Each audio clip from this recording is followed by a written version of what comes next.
ഇപ്പോൾ നമുക്ക് ലഭിക്കുന്ന ഏറ്റവും വലിയ വാർത്ത അത് റഷ്യയെ സംബന്ധിച്ചുള്ളൊരു വാർത്തയാണ്. നമുക്കറിയാം, റഷ്യ യുക്രൈനുമായി നിലവിൽ യുദ്ധത്തിലാണ്. പോരാത്തതിന് റഷ്യയുമായി ധാരാളം രാജ്യങ്ങൾ ഉടക്കി നിൽക്കുകയും ചെയ്യുകയാണ്. ഈ സാഹചര്യത്തിൽ റഷ്യയിൽ നിന്ന് ഒരു വിമാനം കാണാതെ പോയിരിക്കുന്നു എന്നുള്ളതാണ് നമുക്ക് ലഭിക്കുന്ന വിവരം. ഈ വിമാനം എന്ന് പറയുന്നത് ഒരു പാസഞ്ചർ ഫ്ലൈറ്റാണ്. ഈ വിമാനത്തിൽ 50 യാത്രക്കാരുണ്ടായിരുന്നു എന്നും വിവരം ലഭിക്കുന്നു. ATCയുമായുള്ള ബന്ധം പൂർണ്ണമായും നഷ്ടപ്പെട്ടിരിക്കുകയാണ് എന്നും നമുക്കറിയാൻ സാധിക്കുന്നുണ്ട്. റഷ്യയിൽ യാത്രാ വിമാനം പെട്ടെന്നാണ് അപ്രത്യക്ഷമായത്.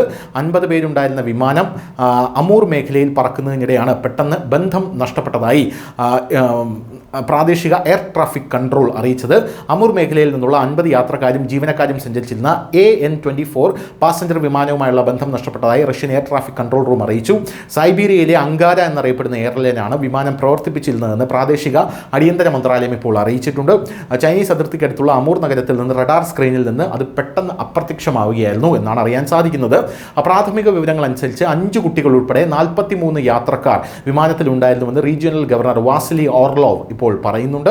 6 ജീവനക്കാരും വിമാനത്തിലുണ്ടായിരുന്നു. വിമാനം തിരയുന്നതിനായി ആവശ്യമായ എല്ലാ രക്ഷാസേനകളെയും വിന്യസിച്ചിട്ടുണ്ട് എന്നാണ് അറിയാൻ സാധിക്കുന്നത്. റോയിട്ടേഴ്സ് അടക്കം ഈ വാർത്ത ഇപ്പോൾ പുറത്തുവിട്ടിട്ടുണ്ട്. ലക്ഷ്യസ്ഥാനത്ത് നിന്ന് ഏതാനും കിലോമീറ്റർ മാത്രം അകലെയായിരുന്നു വിമാനം. പെട്ടെന്ന് റഡാറിൽ നിന്ന് അപ്രത്യക്ഷമാവുകയായിരുന്നു. ടിൻഡ വിമാനത്താവളത്തിൽ നിന്ന് ഏതാനും കിലോമീറ്റർ അകലെയുള്ള അങ്കാര എയർലൈൻസിന് AN-24 വിമാനവുമായി ബന്ധപ്പെടാൻ നിലവിൽ ഇതുവരെ കഴിഞ്ഞിട്ടില്ല എന്നാണ് അറിയാൻ സാധിക്കുന്നത്. ഇനി വിമാനം റാഞ്ചിയതാണോ അല്ലെങ്കിൽ വിമാനം ഏതെങ്കിലും തരത്തിലുള്ള അപകടത്തിൽപ്പെട്ടതാണോ, അപകടമാണെങ്കിൽ സ്വാഭാവികമായിട്ടുള്ള അപകടമാണോ, അല്ലെങ്കിൽ മറ്റേതെങ്കിലും രാജ്യം റഷ്യയോട് പക തീർക്കാനായി വിമാനം അപകടപ്പെടുത്തിയതാണോ എന്നുള്ള ചോദ്യങ്ങളൊക്കെ ഇപ്പോൾ ഇവിടെ ബാക്കിയാകുകയാണ്. എന്തായാലും ഇപ്പോൾ വിമാനം കണ്ടെത്താനുള്ള ശ്രമം റഷ്യ ഊർജിതമായി നടത്തിക്കൊണ്ടിരിക്കുകയാണ്. News desk, news India Malayalam.